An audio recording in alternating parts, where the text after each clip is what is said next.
In the name of God, Creator, Redeemer, Sustainer. Amen.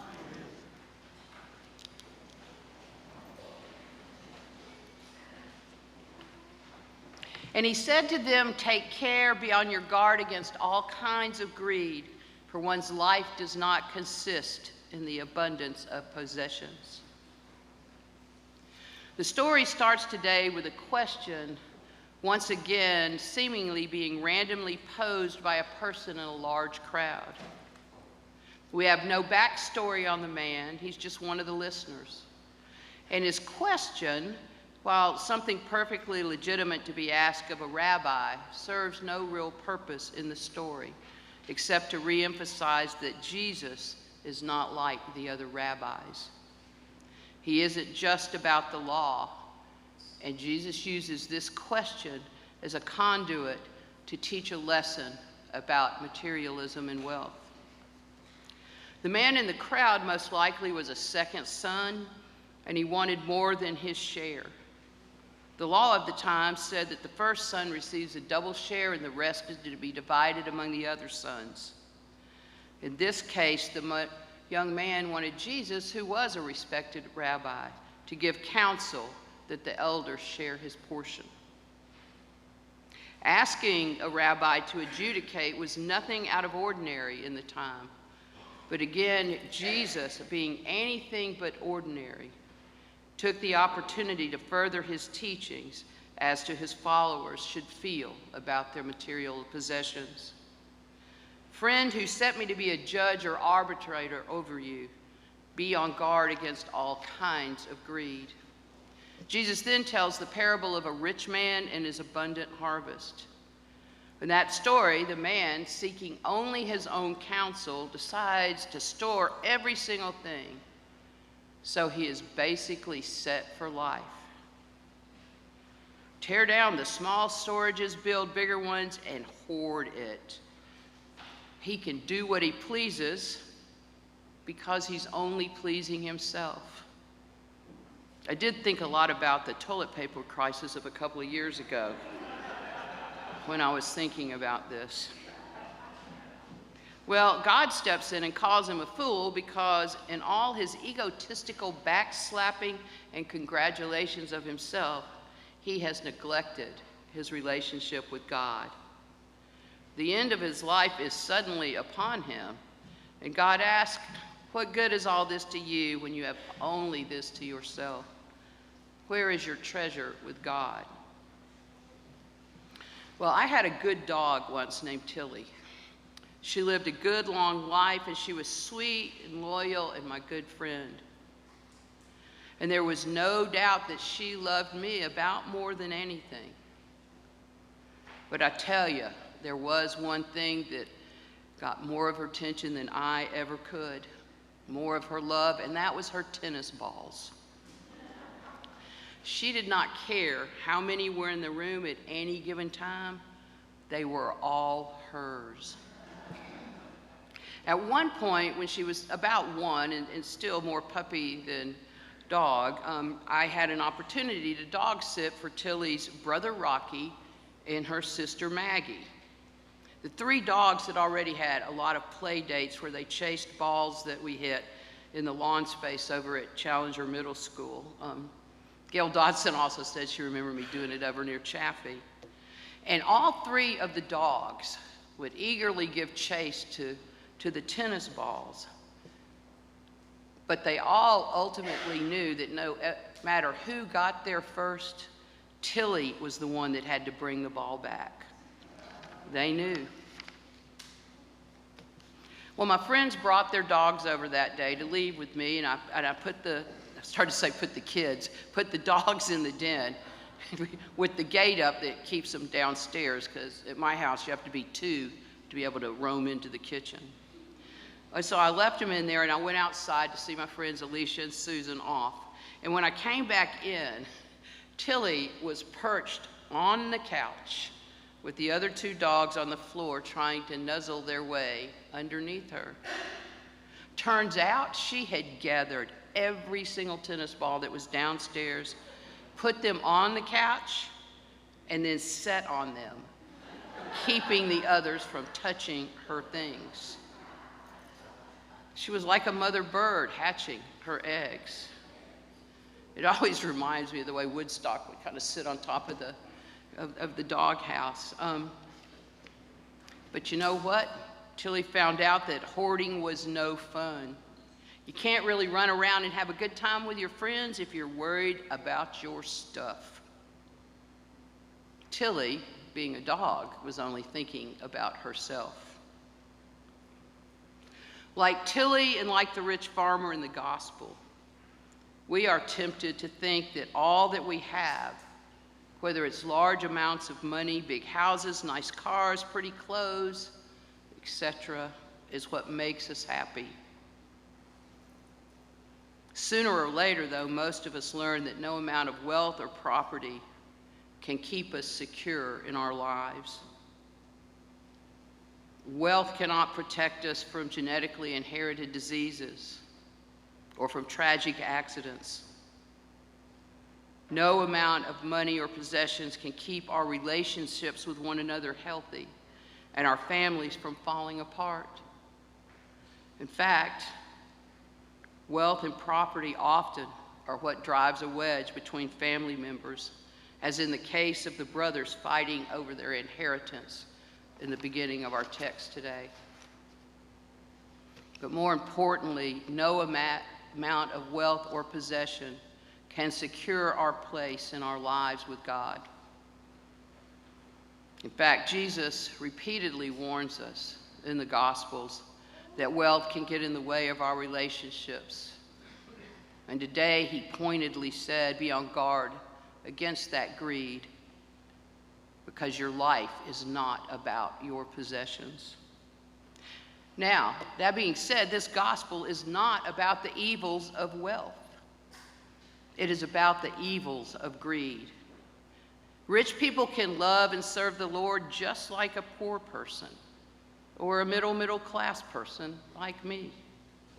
Wealth is not bad. If no one had a surplus, there would be nothing to spread around.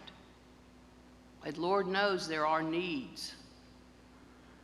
Nope, the gospel this week is not about who is rich, but it's merely about a rich man who thought only of himself and not of God. The passages we read this morning don't even tell the wealthy man that he has an obligation to share. This would not be a good stewardship lesson at all. It doesn't state that in order to love one another, you must give a tithe or something like that. The verses today don't tell the rich man to set up a charity. It does tell him, however, that life is not about the abundance of your possessions. The Romans had a proverb which said, money is like seawater. The more you drink, the thirstier you become. Sounds pretty true to me. And just think, if it were hard in Bible times not to want more than you need, just think how much harder it is for us today to be satisfied. We are bombarded constantly by marketing wizards who let us know exactly what we need that we don't already have. And the message in every commercial, billboard, and Facebook ad is designed to make us want more. The science of propaganda or of commercialism is so sophisticated these days. We all know that what we Google today will generate an ad on our social media tomorrow. And you know what? Seeing those ads will likely, after time, generate within us a dissatisfaction with what we currently have so that we want to buy more. So what do we do about that in our lives? Well, you're supposed to turn to God, and I say, do what you're doing today. Come to church. You know, if you surround yourself with good material, good things, then it will counteract the messages that we get from the mass media. With our headphones on and our eyes glued to our phones and other electronic devices, we are less likely to hear about, or much less be concerned about, the needs of others. When we participate or buy into that give me, give me, give me culture, we lose out on participating in community with one another. And we lose out on our perspective and our understanding of what it means to be a Christian in this world. We need to stay in dialogue with one another. We need to read and listen more to the concerns of others. And we need to just not pray for others. We need to do for others as well. Our present culture makes it hard for us to think of more than our own selves. But it is our duty to God, to our loving God, to do just that. We all want personal and physical safety for our families.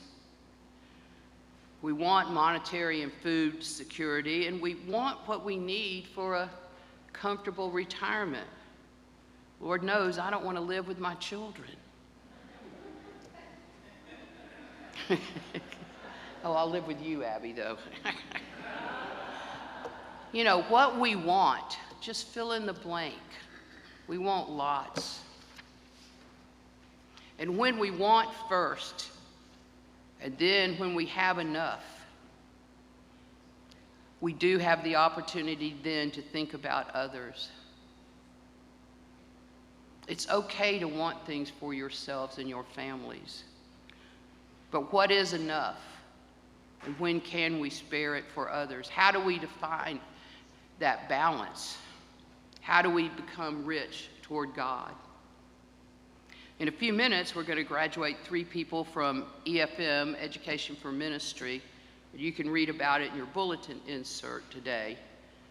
But it's a good opportunity for one to study and learn about engaging in the world by learning where we came from as Christians. Because the best way to see outside of yourself is to go looking outside of yourself. Sometimes we need to quit being the main character in our own stories. We need to be peripheral characters and look at others to star in the production.